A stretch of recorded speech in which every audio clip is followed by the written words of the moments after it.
Hello everyone. Those of you who have been looking at some of my older vids will notice that there's a little bit of a flame war that's been going on for the past several months in my Why I'm Not a Libertarian video.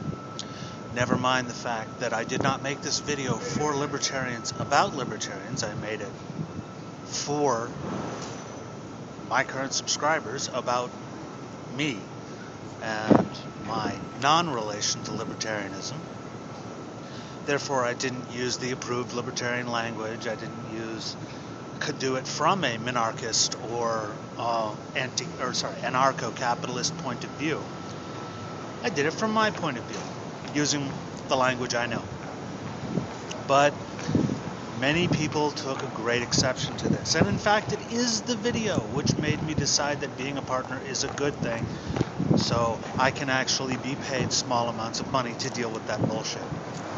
But in order to try and, as Gaviota says, raise the level of the dialogue, I would like to ask two questions of any libertarians, and I specifically mean minarchists or anarcho-capitalists, those particular types of libertarians, who I have two particular questions for you.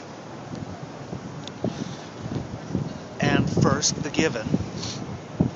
According to my understanding, and you say I do not understand libertarianism, libertarianism is a philosophy that centers completely around the non-aggression principle, that centers around no use of violence or coercion against another human being. That it's just not okay, ever. Except for minarchists who are kind of like, well, you've got to have a minimal state with judges and cops and a military, whatever. We'll set aside my problems with the efficient market hypothesis because it doesn't work, which if you studied the history of the efficient market hypothesis, you would understand why I believe that.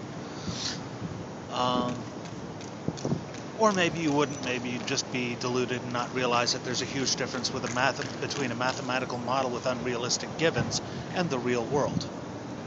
But let us address two questions to your core feeling, your core statement of belief, your core purpose to hold to the non-aggression principle.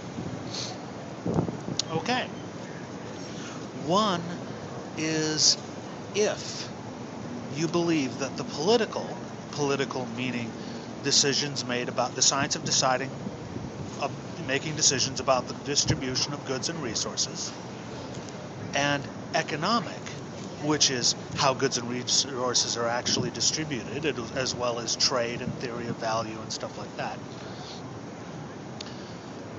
If you believe those two things can be separated, then how would you prevent people from making political decisions, groups from making political decisions, without coercion?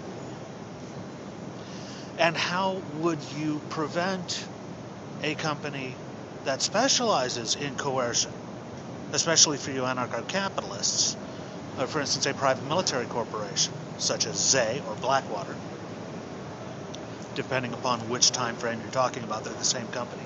Otherwise, you could talk about Executive Outcomes, Sandline, etc. Same company. Or DynCorp. I mean, there are lots of them out there.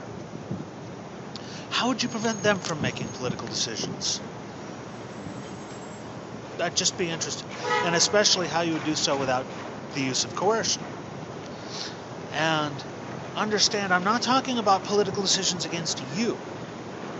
I'm talking about what if you, as a libertarian, saw someone else making a political decision about a third party's life. How would you handle that? And would you have the right to do so under the non-aggression principle? And why? And how objectively would you make that determination? All right. And second, and I know it's multiple questions, but they're general questions. This one is also a multi-parter. It has to do with child abuse. and really children at large. Suppose you have one parent that decides that their child is going to attain this magical freedom from political control at the age of 18, and someone else decides it's at 21 for their children, and someone else decides it's 13 for his kid because he wants that little fucker out of the house. Who's right? And suppose that the 13-year-old child thinks it should be 18, and the 12, I understand what your answer is going to be there. You can't force the parents to do his bidding. Suppose that the child whose parent believes the age should be 21 is 19 and believes that it should have been 18. Who decides? And how? And what is the difference between a child who has no political freedom and an adult who has complete political freedom? And how would you answer that objectively? Or is it simply market competition which determines it? And therefore, how is the coercion justified against the children that do not comply? Thank you for your time and attention, and I look forward to your responses.